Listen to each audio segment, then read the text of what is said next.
And welcome on into another Conversations with Coach Casey. It's great to have you with us.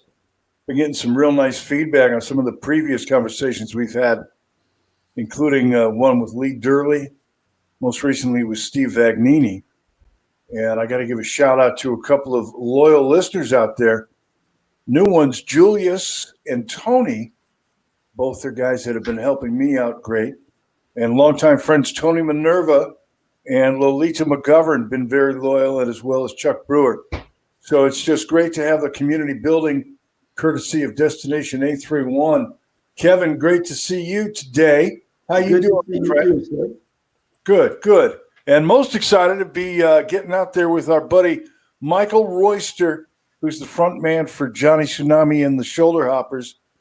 Boy, it's been exciting. And not only that, not only is he just a revered local musician, he's also fired up about softball coming back as the head coach of the Monterey Toreadors. So we're going to have a nice conversation with Michael Royster. Check one, check two. How you doing this afternoon, my friend? Check three, Coach. Doing great. Well, you look great. In fact, everybody was fired up because things in our area, Monterey County, California, just reopening, and I know that the Tsunami had a chance to touch down over in Pacific Grove this past weekend. Why don't you tell us about it? It was a great show. The permit that she got, because it wasn't zoned for live music on that part of Pacific Grove, is amplified from 2 to 4, but we played an acoustic set from probably about 1:20 to 2, so we slipped that right in. It was pretty much, packed house, outside patio, social distance. Everybody was respectful. The owner was just like, oh my God. Like, how'd you like that one song? I didn't hear any songs. It was a blur. I was so busy. I couldn't keep up. And she's all, I ran out of beer. She's all, oh, that's all I need to know. You ran out of beer. You ran out of beer. That's all you need to know. So it was a good show. I started, singing. So, in the band, we got 3 vocalists, Michael Barrett, Jonathan Rogers, myself. So it kind of goes down the line, 1, 2, 3, 3, 2, 1, 2, 1, 3, whatever you want to be. And then we have a secret Tsunami with Jacqueline Newman, and she just like rolls right in and just crushes it. I mean, if she was like, for that show, she had like 6 minutes and like 10 points. She was just like crushed it. And so we got like a whole kind of assortment of, vocalists now. In COVID time, we kind of retooled ourselves. Our set is pretty much the 60s and the 70s with 80s and 90s. I'd say it's a 20th century set. Pretty much the Dead, the Stones, Tom Petty, but we have an AKA name now, the Cure for the Dead. So it's Johnny Tsunami and the Shoulder Hoppers, also known as the Cure for the Dead, because we're playing the Cure and we're playing the Dead. And I don't think anybody out there anywhere plays the Cure and the Dead. So, and I don't know if there is a cure for the dead. So, so at any rate, we had a good old time, Coach, and it was it was a great show. A lot of people there, good vibe.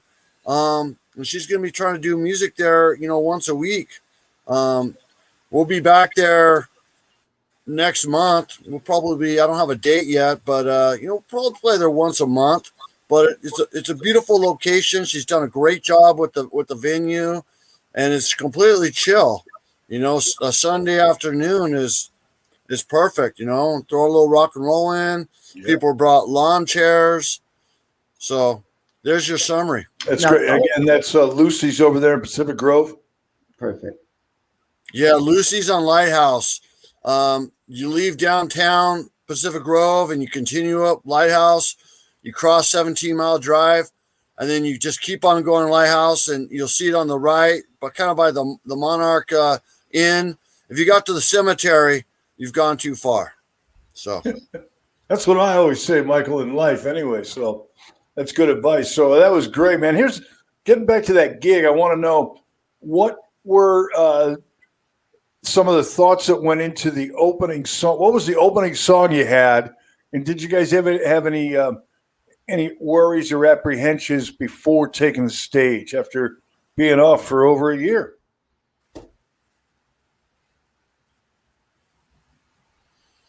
I missed that last thought. We kind of like froze there for a second. What was the opening song? You said your opening song, and then what thought went into that, and then what were some of the apprehensions or concerns or excitement you had going into that first appearance you had in over a year? Yeah, we played a show the other day at Monterey Touring Vehicles, aka MTV, and where they got the classic cars there on Del Monte. Yeah. You rent the cars. They got like 30 in their fleet. So we did play a show before the show, but Michael Barrett wasn't there. So that was a little difference. But we just kind of talked about a few of the songs we wanted to play acoustically. We played a Guns N' Roses song, "Sweet Child of Mine," and a Tom Petty song. And what else did we play? We played an Allman Brothers song. So we kind of jammed out, and then we told everybody, that, we don't want to be too loud because we don't want to ruin it for anybody, coming down the line here, because she's going to have a music series there, going through all the way, I'd imagine to the end of October. And, there's, the city put a little decibel number on it, so we're trying to, honor that. If you got little spikes of music where it's kind of like what was happening at Bull and Bear, where you're playing with that sort of, not like a shock collar on your neck, about, being too loud or too low, but you're just trying to, be cognitive that you're not too loud and you're respectful of everything. So we kind of like, outdoors, new venue, new times. So we talked about that because sound's a big issue, when you're playing live music.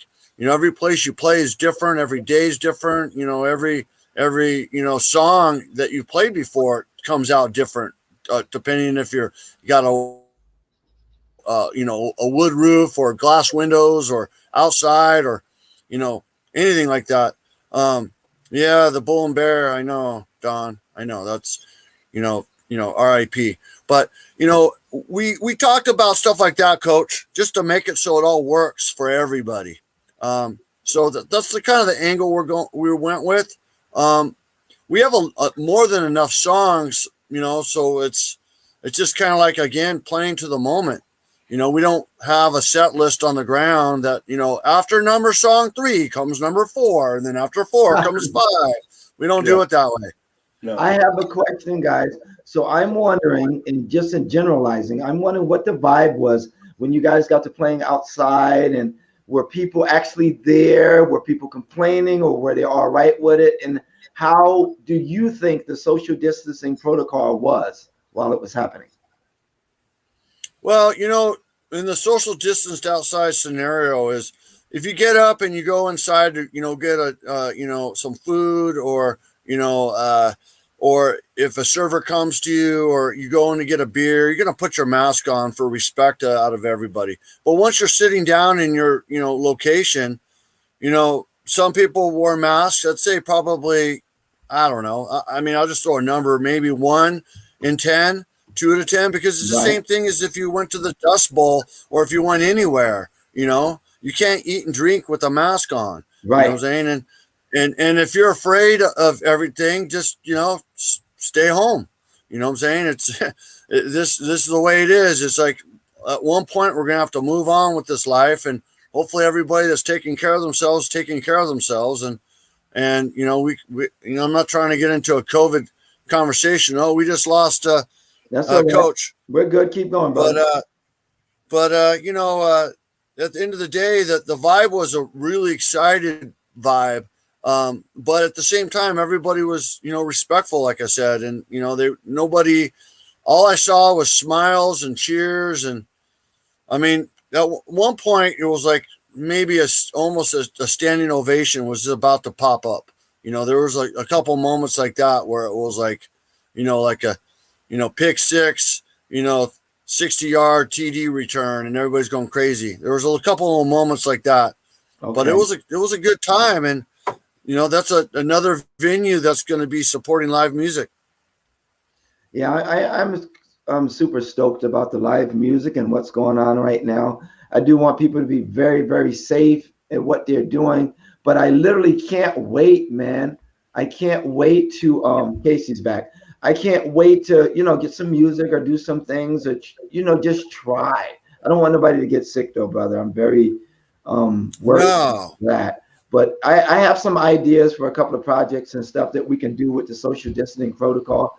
So I'm totally happy about that. But we'll see what's next, man.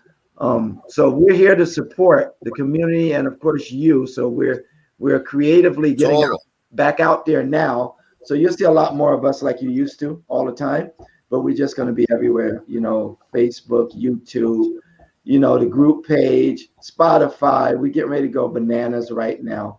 So we'll see how that runs out with us. But Casey, welcome back, and you're up, man, because I know you want to talk a little bit about sports in school. So Oh, certainly, yeah. When I think of course having Michael Royster on, we got to talk about the Monterey Toreador softball team, Coach. How are we looking this year? Give us the outlook after having last year taken away from you. I'm sure there was excitement all throughout that team, and certainly for yourself. Yeah, well, last year, on the Friday the 13th, when everything shut down, that was, March 13th, the team was 2-1 at that low juncture. And we were looking, I was plotting it out. We probably might have had like a 15-9 season, it was looking good. I have a sensational team this year. I think it's probably the best team I've had. It's a young team. I have a freshman, and a sophomore that are middle infielders that are just, amazing athletes. The numbers are down because of a lot of things, and that's across the state, across the nation. So a lot of schools are having problems fielding JVs. So we're having a JV. But I'm going to have to take a couple players off the varsity that are going to be very special players. I've told them because if they don't play on the JV, then the JV team doesn't exist. So I'm going to have probably about 4, maybe 5 players that are going to, go both ways because I only got 21 players. Usually I got to cut a few players and, I'm start the season with 40 with 3 teams, pretty much like a 13, 14, 13. But this year, I'm looking at keeping maybe like 16 on the varsity. And then when we have a double header where it's JV and varsity combo, those players that would make the 15 or 16 on the varsity, they'll play down on the JV. So then those 5, 6 players on the JV, actually have a team. So, I got like 24 games scheduled. Our first game is this coming Wednesday, Pacific Grove at Monterey, and then the next Jacks Park, downtown Monterey, and then the next day we have Hollister coming in and playing. So we are starting our season next Wednesday and Thursday, both home games. I got 13 home games and 11 away games. So the most you could play in high school softball, baseball is 27 games. I scheduled 24, knowing that probably 3 would rain out. That's usually what happens. 3 or 4 rain out, and you just, you don't reschedule them. I'd be surprised if we get all 24, but, if I got 20, that would be, amazing. So we start next Wednesday. We started on March 8th with pitchers and catchers, and then the 15th of March is when the program started. We practiced day from 3:30 to 6, and I got myself and 5 other coaches. So, the program's doing well. It's just the oddity year. We're blessed that we get to play. If we would have had 2 years in a row not playing, that would have been a tragedy. I mean, just think of it. I would have a junior that never played freshman ball. I'd have a senior that didn't get their, junior and senior year varsity. So, we're thankful that, we only lost last year. Got you. So, because I was thinking about that, because me and Casey got out. What was that? Last year, the year before last, me and Casey was out. We went to Monterey. Did we go to the college, Casey? And we tested out the streaming wear, and we did one game, and it was amazing. So something that who knows if the school want to consider that, but we are definitely thinking about, like maybe live streaming some of these games. At least one or two, or one to get started, see if that works, and who knows. It's not rocket science to do. Yes, everything costs, but we might be able to just come and do the first one for free just to have some fun because we love sports. So think about that. And you and Casey could sidebar about that because that would be really cool because we're literally able to do what we're doing now at a football game or baseball game or something like that. And I think it would be cool for the kids to see more and really for the parents, man. Because some of them might not be able to come. So if we could stream one of those games or so, man, that would be incredible. And we could do that, but I'm just saying with permission and stuff like that. So thoughts? Yeah. I mean, I'll huddle up with Coach and give you my schedule. Yeah, I like that. We start to get into May. We got some good weather. I mean, we play Carmel 4 times, 2 home and 2 away. We play PG 4 times, 2 home, 2 away. Hollister twice, 2 home, 2 away. North Monterey County 4 times, 2 home and 2 away. And then I got Singletons with Trinity. Now, Trinity would never play Monterey. That's like that's like a David and Goliath situation. But, I'm trying to get as many games as I can, for the players. And I'm not trying to, play Trinity. Oh, there's an automatic win. We're just going to crush them. For Trinity, it's a big deal. They got to play Monterey. That's like a D3 school playing a D1 school, in the softball. So we got Gonzalez coming in on the 19th. So we got a lot of games. We play Notre Dame twice. They're a good club.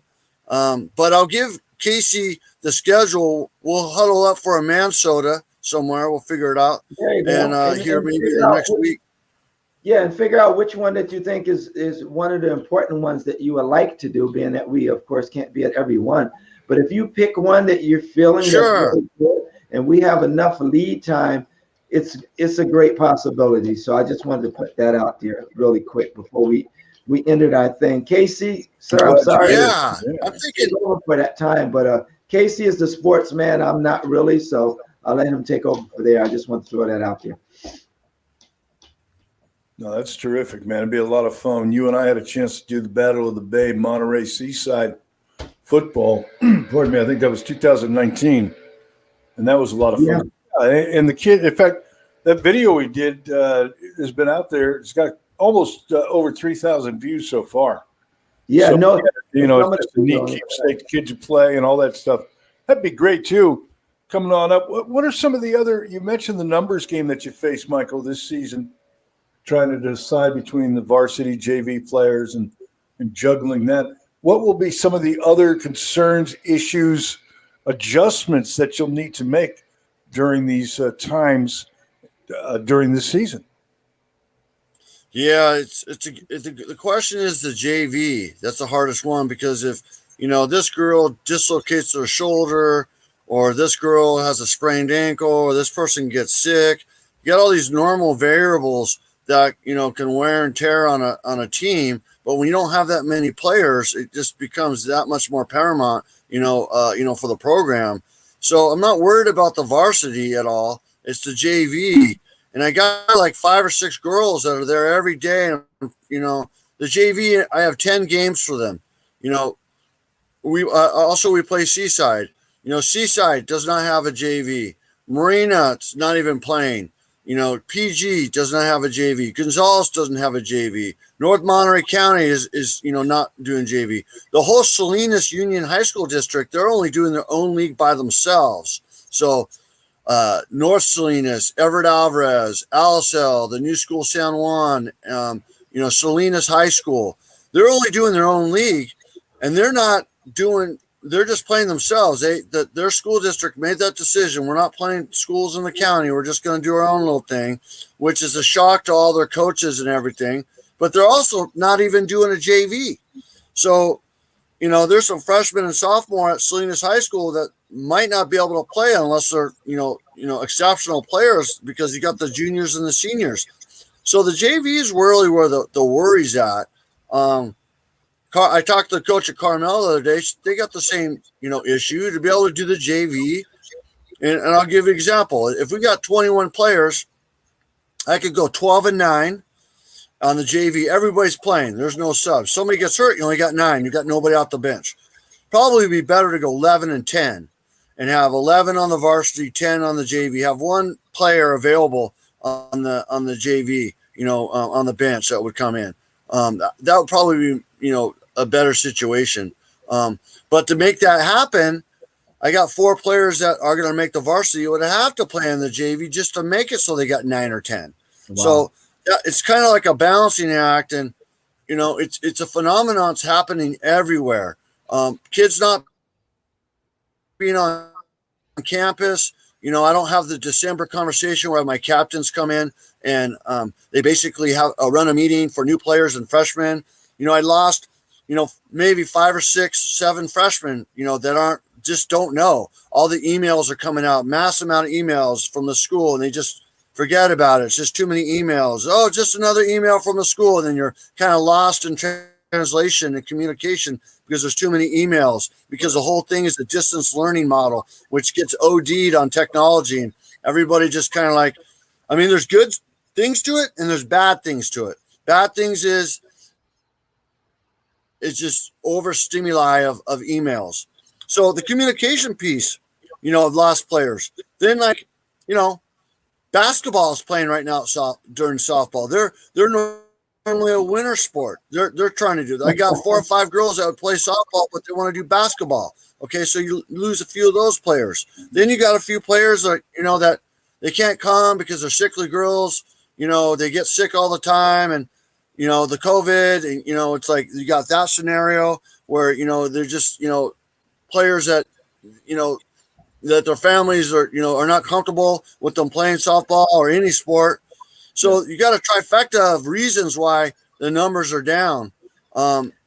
So I think, brother, that I think everything and everybody, it's going to slowly come back. We just got to get a lot more creative now. Not even a little more creative. We got to be a lot more creative. And the only way we're going to do this is if we all help each other in one way or another. You got to stick your hand out for your brother, because everybody's struggling in one way or another. But the kids are struggling, which is not good. So we need to find ways to help them do what they need to do so they can further on their lives and their education process. So whatever we need to do as parents and leaders and stuff, I think that's what we need to be thinking about. Safety first, of course. Always safety first. Let's not try to rush back because we think it's a good time, because that is something that we want to do. We have to wait until the time is right. So, I'm all for it. We're definitely here for you when the time comes, and we can definitely do the whole social distancing thing. And I think it will be fun. And I think some of the kids and families would love to see a little bit of sport. So from time to time, maybe we'll cover a game or two when we have some availability time. So anything for you, Case? Yeah, well, I know we got to wrap up here in just a little bit. We touched upon the music and also, of course, the coaching. How's the surfing been out there for you, Michael? Well, right now, before my practice, I'm going to try to go surf marina really quick. Do it, quick. There's a little east winds.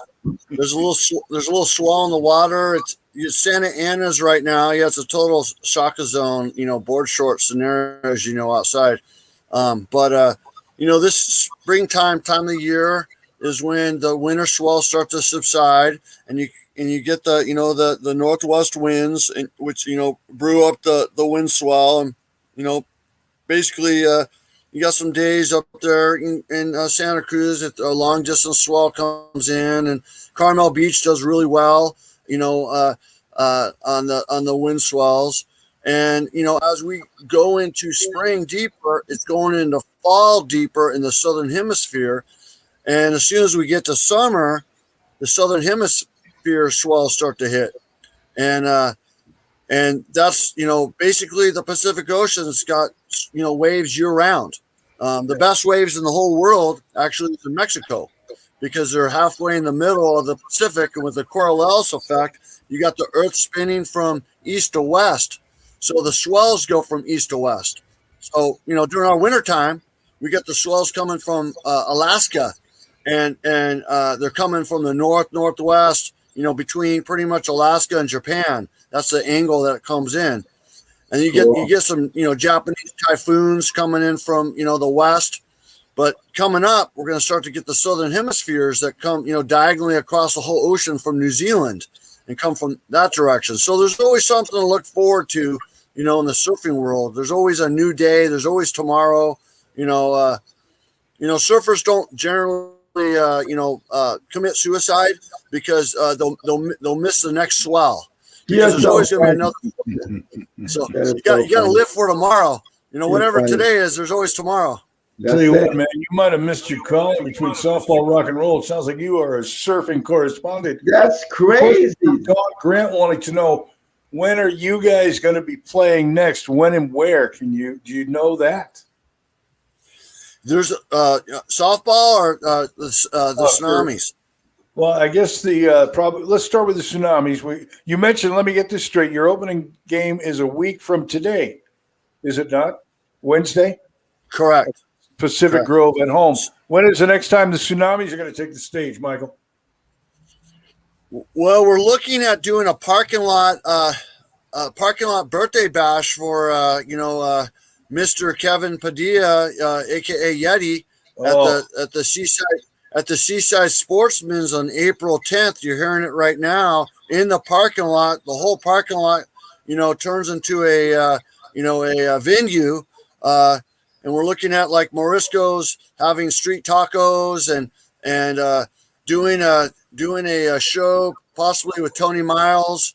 But that's 10 days from now. But we're putting together right now. It'll be a parking lot birthday bash from 3 to 9, kind of a late afternoon, twilight day event.